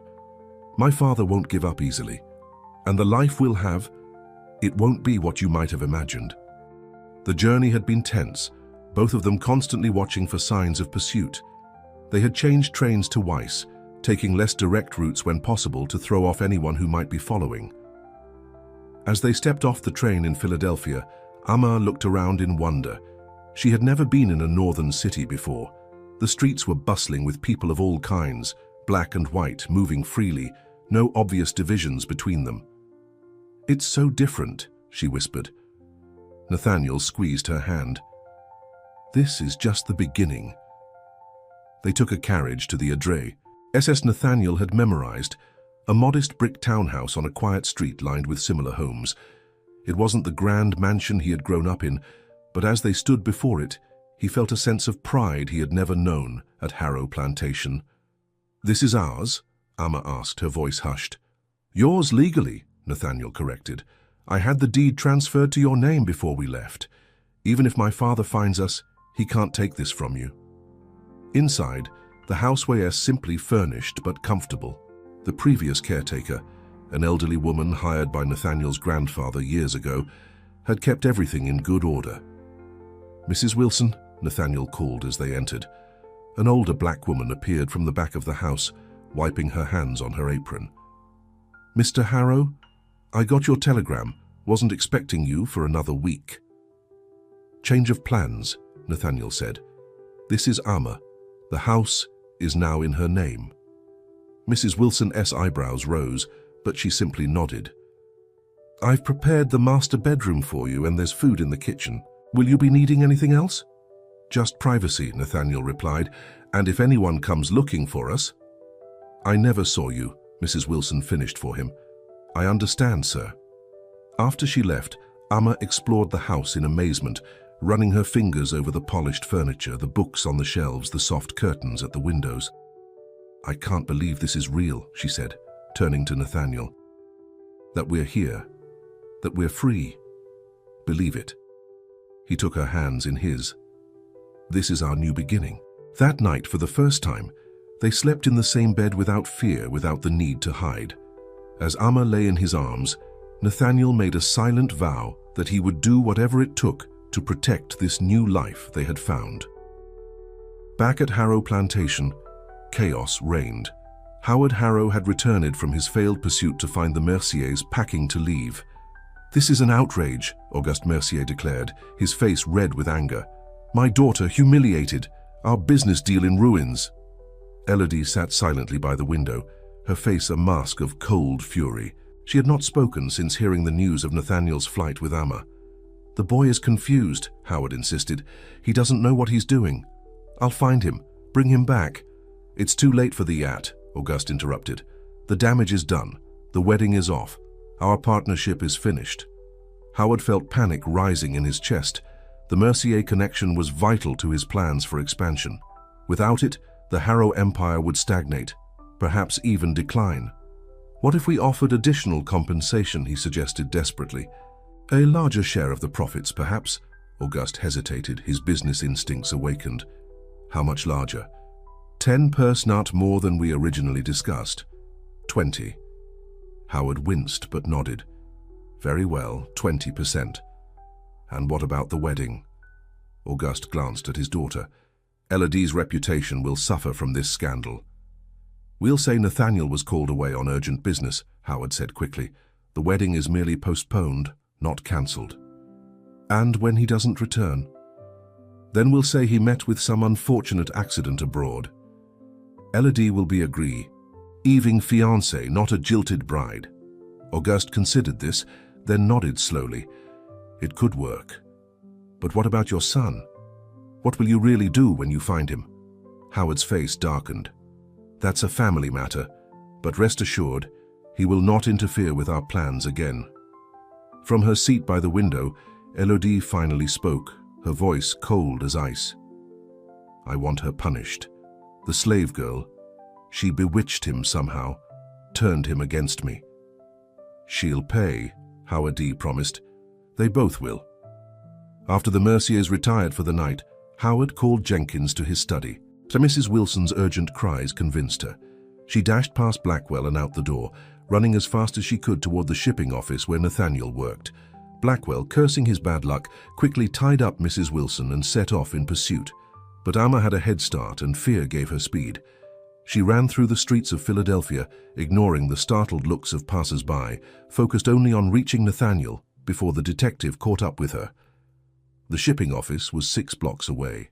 Amma ran until her lungs burned, glancing back occasionally to see if Blackwell was following. Before Nathaniel could respond, Blackwell appeared in the doorway, breathing hard from the chase, but smiling with satisfaction at finding both his targets in one place. "Mr. Harrow," he said, tipping his hat with mock politeness. "Your father sends his regards." Nathaniel pushed Amma behind him, facing the detective with cold fury. "Get out. You have no authority here." "Actually, I do." Blackwell pulled a paper from his coat. "This is a warrant for the return of stolen property, namely the slave woman Amma, legally owned by Howard Harrow. And this," he produced another document, "is a letter from your father authorizing me to bring you back as well, by force if necessary." "We're in Pennsylvania," Nathaniel retorted. "A free state. That warrant means nothing here." "Perhaps," Blackwell conceded, "but the fugitive slave law says otherwise, and I have friends in the local police who won't ask too many questions when I take you both south." By now, a crowd of clerks and managers had gathered, watching the confrontation with a mixture of curiosity and concern. Howard Harrow slammed his fist on the desk as he read Blackwell's telegram. Another failure, another delay. His patience was wearing thin. The Merciers were still at Harrow Plantation, appeased for now by the increased business terms, but Auguste was growing suspicious about Nathaniel's continued absence. The story of urgent business abroad wouldn't hold much longer. And Elodie? Elodie had become a shadow of herself, alternating between cold fury and the eerily calm planning for a wedding that Howard increasingly feared would never happen. "Jenkins," he called, and the butler appeared instantly. "Prepare my luggage. I'm going to Philadelphia." "Sir?" Jenkins looked surprised. "You're going yourself?" "It seems I can't trust anyone else to handle this properly." Howard's face was grim with determination. "I'll bring my son back myself." "And the girl, sir?" Howard's eyes hardened. "She'll be dealt with appropriately." That night, as Howard packed for his journey, Elodie appeared at his door, her face pale in the lamplight. "I'm coming with you," she announced. "Out of the question," Howard replied without looking up from his suitcase. "I wasn't asking permission." Her voice was cold. "I have as much right to confront Nathaniel as you do. More, perhaps." Howard studied her face, seeing a hardness there that reminded him of himself. "Very well, but understand to when we find them, I will handle the situation my way, no interference." "I understand perfectly," Elodie smiled, a chilling expression that held no warmth. "I just want to see his face when you tear his world apart." Again. 2 weeks later, Nathaniel and Amma had returned to their home, believing the immediate danger had passed. Blackwell had left Philadelphia, according to Wilson's sources, and there had been no sign of other agents sent by Howard. Life began to resume its normal rhythm. Nathaniel returned to work at the shipping company, now with increased responsibilities, thanks to Wilson's growing trust in his abilities. Amma continued her studies and had begun teaching basic reading skills to children in their neighborhood. They were careful, always watching for strangers, but as days passed without incident, they allowed themselves to hope that perhaps Howard had finally accepted defeat. It was a cool autumn evening when their peace was shattered. Nathaniel had just returned home from work, and Amma was preparing dinner in the kitchen. A knock at the door interrupted their domestic tranquility. "I'll get it," Nathaniel said, moving to the front hall. When he opened the door, the blood drained from his face.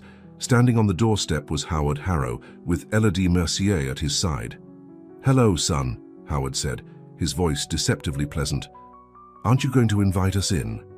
Nathaniel's first instinct was to slam the door, but he knew it would only delay the inevitable confrontation.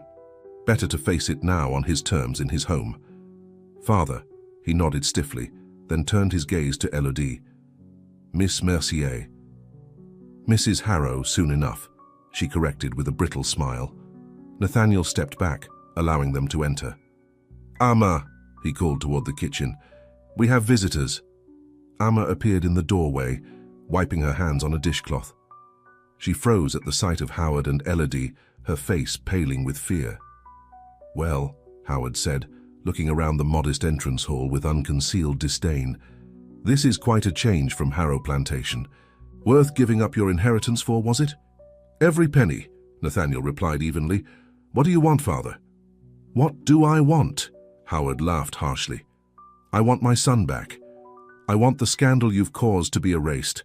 I want things back the way they were." "That's not possible." "Of course it is."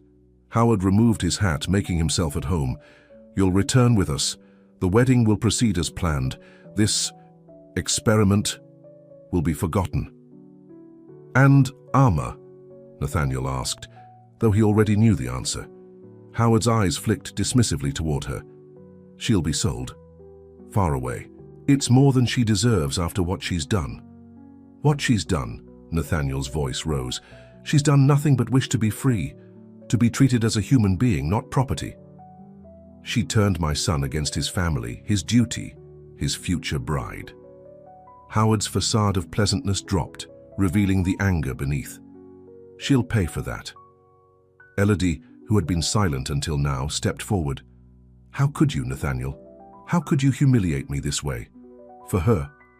She spat the last word. "I never loved you, Elodie," Nathaniel said. He simply, "You knew that.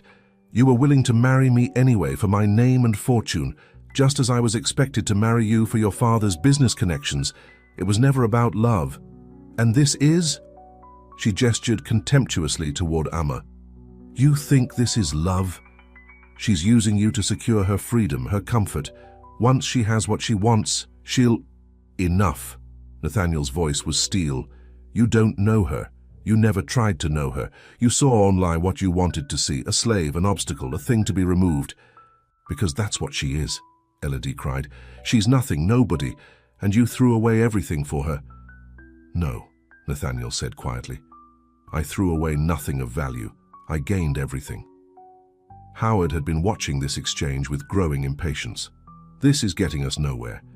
Nathaniel, I'll be direct. You have two choices.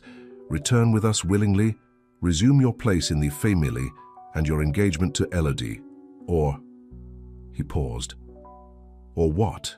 Nathaniel challenged. Or I'll destroy you. Both of you. Howard's voice was cold. I've spoken with lawyers. That property transfer you arranged, it can be challenged. No court in this country will uphold a slave's right to own property, regardless of what Pennsylvania law says. Ex-slave, Nathaniel corrected. Amma is free. We were legally married here. A marriage that won't be recognized in any southern state, Howard countered. And I have friends in the federal government who can make things very difficult for you, even in the north. Amma, who had been silent until now, finally spoke. Why can't you just let us be? She asked, her voice steady despite her fear. We're not hurting anyone. We just want to live our lives in peace. Howard looked at her with contempt. You don't get to speak to me, girl. You're still my property, regardless of what my misguided son has told you.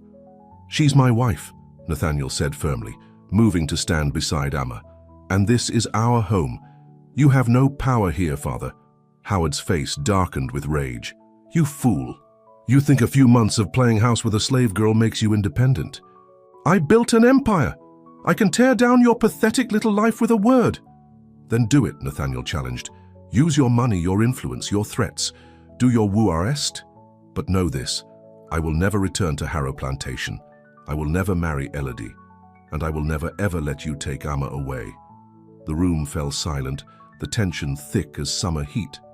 Howard stared at his son, seeing for the first time not the obedient heir he had raised, but a man who had found his own strength.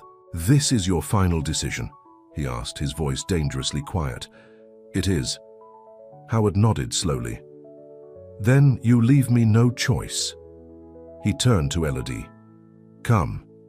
We have arrangements to make. As they moved toward the door, Howard paused, looking back at his son. You'll regret this, Nathaniel, I promise you that. After they left, Amma collapsed into Nathaniel's arms, her body trembling. They'll come back, she whispered. With the law, with force. I know. Nathaniel held her tightly. But we'll be ready. We won't face them alone. True to his word, Howard began his campaign of destruction. The very next day, he filed legal challenges to the property transfer, claiming Nathaniel had been mentally unstable when he signed the documents. He spoke to influential businessmen in Philadelphia, suggesting that anyone who dealt with his son would find themselves unable to do business with the powerful Harrow enterprises. But Howard had underestimated the community Nathaniel and Amma had built around themselves. George Wilson refused to fire Nathaniel, despite pressure from Southern shipping partners. The Quaker Meeting House where they had been married rallied to their defense, providing legal assistance and public support. Most surprisingly, Jenkins arrived from Harrow Plantation with trunks containing Nathaniel's personal belongings and a letter revealing that he had been secretly setting aside money for Nathaniel in a northern bank for years. Just in case. The faithful butler had written, You, Eve, far needed to forge your own path. The legal battle dragged on for weeks, becoming a focal point for the larger conflict between northern and southern values. Abolitionists championed Nathaniel and Amma's cause, while southern newspapers portrayed Nathaniel as a deranged victim of northern radical influence. Through it all, Nathaniel and Amma stood firm, drawing strength from each other and from the growing circle of supporters who saw in their story a symbol of the change many hoped was coming to America. The final confrontation came on a cold December morning. Nathaniel and Amma were having breakfast when there was a knock at the door. This time it wasn't Howard or Elodie who stood on their doorstep, but a federal marshal with papers in hand. Nathaniel Harrow? The marshal asked. Yes. I have a warrant for the arrest of the slave woman known as Amma, property of Howard Harrow of Louisiana, under the Fugitive Slave Act. Nathaniel felt his heart sink. This was what they had feared. Howard using federal law to override Pennsylvania's free state status.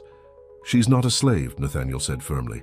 "She's my wife, a free citizen of Pennsylvania." "That's for the court to decide, sir." The marshal looked uncomfortable but determined. "I'm just doing my job." Behind Nathaniel, Amma stood straight and proud. "I'll go," she said quietly. "We knew this might happen." "No," Nathaniel blocked the doorway. "This isn't right. This isn't justice." The marshal sighed. "Sir, please don't make this difficult. I have men waiting to assist if necessary." Before Nathaniel could respond, another voice called from the street. "Marshal Stevens, a moment, please." They all turned to see George Wilson approaching, accompanied by a distinguished-looking man in an expensive coat. "Judge Parker," the marshal said, clearly surprised. "What brings you here, sir?" "This case," Judge Parker replied, holding up a document of his own. "I've issued an emergency stay on this warrant pending review. The Commonwealth of Pennsylvania has serious concerns about its legality." The marshal frowned, taking the document and examining it. "This seems irregular, Your Honor." "Perhaps, but it is legal and binding." The judge turned to Nathaniel and Amma. "You'll need to appear in my court tomorrow morning, both of you. But for now, you're not going anywhere, Mrs. Harrow." After the marshal reluctantly departed, Wilson explained that Judge Parker was a longtime friend and a staunch opponent of the Fugitive Slave Act. "He can't dismiss the case entirely, not yet, but he can delay it. Give us time to build a stronger defense," Wilson said. "And he's sympathetic to your situation." Nathaniel felt a glimmer of hope for the first time in weeks. "Thank you, Georgi, for everything." "Don't thank me yet," Wilson cautioned. "Your father is a powerful man, with influential friends. This fight is far from over." The courthouse was packed the next morning. News of the case had spread throughout Philadelphia and beyond. Abolitionists sat side by side with curious onlookers, while reporters scribbled notes for newspapers as far away as Boston and Charleston. Howard Harrow sat at the plaintiff's table, flanked by expensive lawyers. Elodie was nowhere to be seen. She had returned to New Orleans after their confrontation, her pride too wounded to remain and watch the spectacle. Nathaniel and Amma entered together, heads held high despite the whispers and stares that followed them. They were represented by a team of lawyers provided by the Quaker Anti-Slavery Society, led by a formidable woman named Rebecca Thomas, one of the few female attorneys in Philadelphia. Judge Parker called the court to order, his stern gaze sweeping over the crowded room. "Before we begin," he announced, "I want to make one thing clear. This is a court of law, not a circus. Any disruptions will result in immediate removal from my courtroom." The proceedings began with Howard's lawyers presenting their case. Amma, they argued, was legally purchased property of Howard Harrow. Her escape constituted theft. Nathaniel had aided and abetted this theft and should be punished accordingly. Furthermore, the lead lawyer concluded, the so-called marriage between Nathaniel Harrow and this slave woman is a fraud, an abomination against natural law. It cannot and should not be recognized by any court in this land. When it was the defense's turn, Rebecca Thomas rose slowly, her voice clear and confident. "Your Honor," she began, "this case is not about property rights. It is about human rights.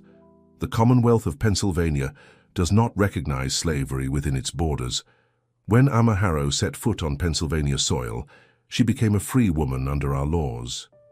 She presented documents showing that Amma had lived as a free woman in Philadelphia for months before the warrant was issued. She produced witnesses who testified to Amma's character, her contributions to the community, her legal marriage to Nathaniel. "But most importantly," Thomas continued, "we have evidence that Howard Harrow's claim of ownership is itself fraudulent." A murmur ran through the courtroom. Howard leaned forward, his face darkening. Thomas produced a document with a flourish. "This, Your Honor, is the bill of sale transferring ownership of Amma from the Wilkinson estate to Howard Harrow. You'll note the date, May 15th of this year." The judge examined the document. "What is the significance of this date, Counselor?"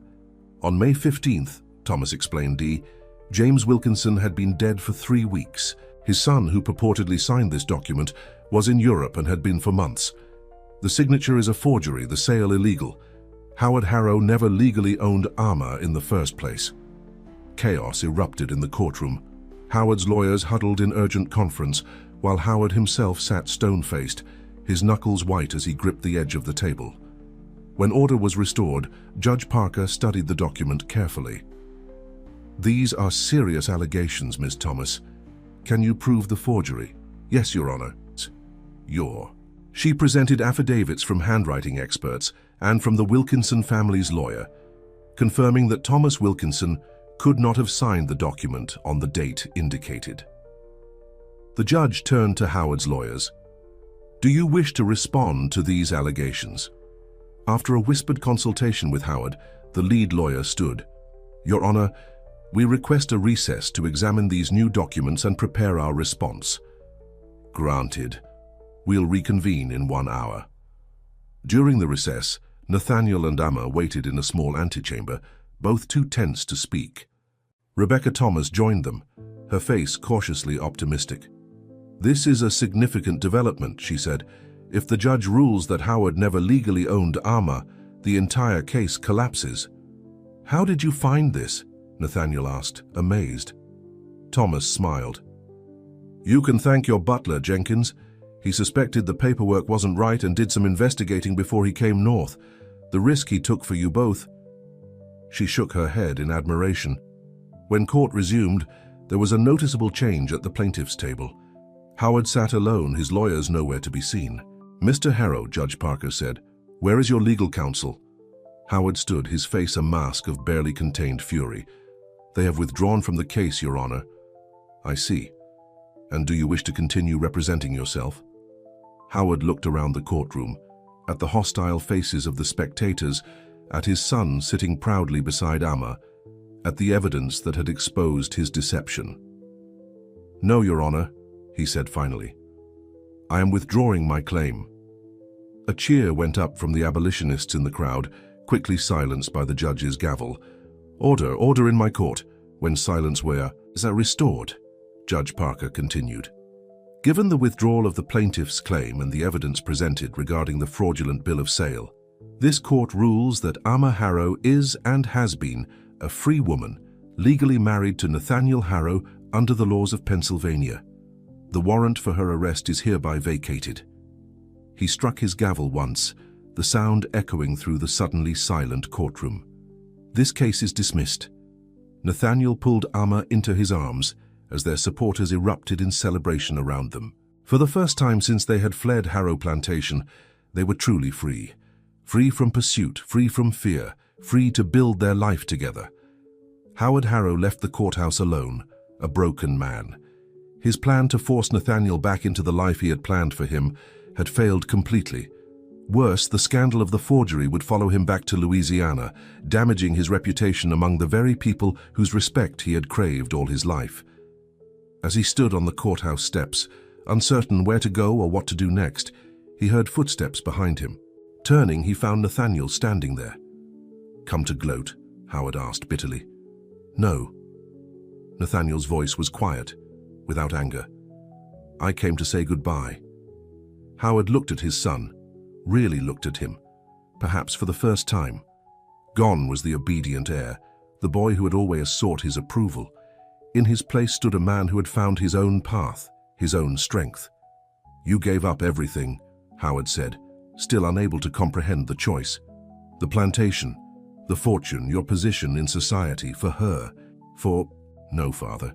I gave up a life I never wanted for one I chose freely. There's a difference." Howard looked away, unable to meet his son's steady gaze. "And now? What will you do now?" "Live," Nathaniel replied simply. "Work, build a home with the woman I love, perhaps have children someday. Ordinary things, but they'll be my choice, my life." Howard shook his head slowly. "I don't understand you. I never have." "I know." Nathaniel hesitated, then extended his hand. "Goodbye, Father." Howard stared at the offered hand for a long moment before briefly taking it. "Good be ye, Nathaniel." As Howard walked away, disappearing into the crowd, Nathaniel felt a weight lifting from his shoulders. The ties that had bound him to his father's world were finally truly broken. Amma was waiting at the bottom of the courthouse steps, surrounded by well-wishers, but watching only for him. When she saw him, her face lit up with a smile that warmed him more than any summer sun. "Is it really over?" she asked as he joined her. "Yes," he said, taking her hand. "It's over. We're free." 3 years later, Nathaniel stood in the garden of their Philadelphia home, watching as Amma sat on a blanket in the grass, playing with their 1-year-old daughter, Sarah. The child's laughter rang out as Amma tickled her, a sound more precious to Nathaniel than anything he had known in his previous life. Much had changed in those 3 years. Nathaniel had risen to become a partner in Wilson's shipping company. H's business acumen and hard work earning him respect throughout Philadelphia's commercial community. Thames had completed her education and now taught at a school for free black children, her intelligence and compassion making her beloved by students and parents alike. They had faced challenges, of course. There were still those who looked askance at their mixed marriage, who whispered behind their backs, but they had also found true friends, a community that valued them for who they were, not what they represented. "Mr. Harrow," Mrs. Wilson called from the house, "there's a letter for you." Nathaniel took the envelope, surprised to see it bore a New Orleans postmark. He hadn't received correspondence from the South since his father had returned there after the court case. Opening it, he found a brief note from Jenkins. "Mr. Nathaniel, I regret to inform you that your father passed away last week after a brief illness. As per his final instructions, the enclosed document has been sent to you.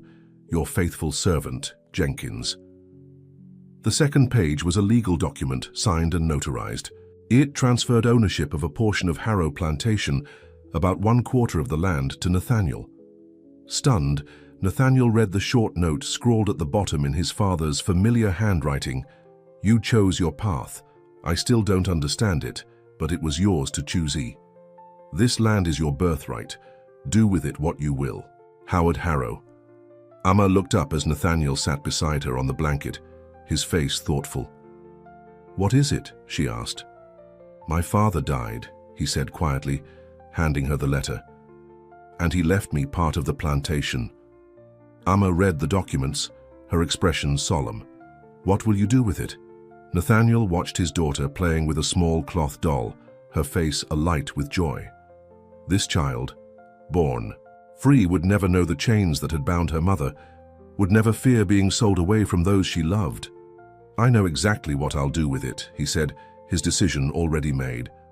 "I'll divide it into small farms and give them to the people who worked that land all their lives. They've earned it with their sweat and blood."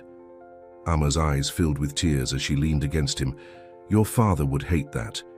"Yes," Nathaniel agreed, smiling so lightly. "He would, but it's my choice to make, my path to choose." As the afternoon sun bathed them in golden light, Nathaniel held his family close. The journey that had begun that night in the garden of Harrow Plantation, when Amma had whispered to dying flowers, had led them here, to freedom, to love, to a life that was truly their own. Nathaniel had given up the future his father had planned for him, but in its place he had found something far more precious, a future he had chosen for himself, with a woman who had taught him the true meaning of courage and the real value of freedom. "I love you," he whispered to Amma. She smiled, that same smile that had first captured his heart. "I know," she said. "I chose you too." And in that moment, with his wife beside him and his daughter laughing in the sunshine, Nathaniel knew that he had made the right choice. He had given up the flame of wealth and privilege for the warm, steady glow of love and freedom. And he had never been happier. The end.